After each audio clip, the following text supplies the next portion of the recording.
જૂનાગઢ ઉપરકોટ ખાતે દીપાવલીને યુનેસ્કોની અમૃત સાંસ્કૃતિક ધરોહરમાં સ્થાન મળવાની ગૌરવ ભરેલી ઉજવણી. ભારતના વૈશ્વિક સન્માન દીપાવલી તહેવારને યુનેસ્કોની અમૂર્ત સાંસ્કૃતિક વારસાની ધરોહર યાદીમાં સ્થાન મળ્યું છે. આ ઐતિહાસિક સિદ્ધિને ઉજવવા માટે જૂનાગઢના ઉપર કિલ્લાના ઐતિહાસિક રાણકદેવી મહેલ પ્રાંગણમાં ભવ્ય કાર્યક્રમ યોજાયો હતો, જેમાં દિવાળી પર્વની જેમ કલાત્મક રંગોળીઓ સર્જાઈ અને દીપ પ્રજ્વલિત કરી ઉજવણી થઈ હતી. ઢળતી સાંજની મનોહર માહોલમાં સપ્તક સંગીત વિદ્યાલયના કલાકારોએ સાંસ્કૃતિક ગીતોની સુમધુર પ્રસ્તુતિ આપી હતી, જેને કારણે ઉપરકોટ કિલ્લો અનોખી સાંસ્કૃતિક છટાથી ઝળહળી ઉઠ્યો હતો. આ કાર્યક્રમમાં મેયર ધર્મેશભાઈ પોસિયા, સ્ટેન્ડિંગ કમિટીના ચેરપર્સન શ્રીમતી પલ્લવીબેન ઠાકર, કમિશનર તેજસ પરમાર, શાસક પક્ષના નેતા મનન Abhani, deputy commissioner DJ Jadeja સહિતના આગેવાનો હાજર રહ્યા હતા.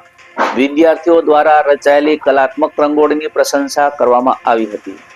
વિભિન્ન શૈક્ષણિક સંસ્થાઓમાં એનબી કાંબલિયા કન્યા Vidya Mandir, GK Chauhan Vidya Mandir, Bahauddin science college, government ayurvedic college, RJ Kaneria girls school, TL Vada Kanya Vidya Mandir, MG Bhatti કન્યા મંદિર તથા મેંદરડાની નાગલપુર શાળાના વિદ્યાર્થીઓએ રંગબેરંગી સર્જનાત્મક રંગોળી બનાવી ગૌરવભેર આ ઉત્સવને ઉજવ્યો હતો.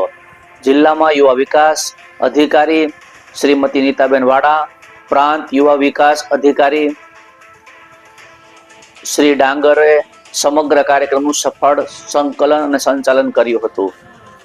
ભારત સરકારે 2024-25 દરમિયાન દીપાવલીનું નામાંકન યુનેસ્કો સમક્ષ રજૂ કર્યું હતું, જેને સ્વીકારી દીપાવલીને ભારતના 16મા તત્વ તરીકે વિશ્વની અમૂર્ત સાંસ્કૃતિક વારસાની યાદીમાં સ્થાન મળ્યું છે. આ વૈશ્વિક સન્માનને અનુરૂપ સમગ્ર ગુજરાતમાં પ્રવાસન સ્થળો, પુરાતત્વ, સાયન્સ અને શક્તિપીઠમાં દીપાવલી સન્માન ઉજવણીઓ યોજાઈ હતી.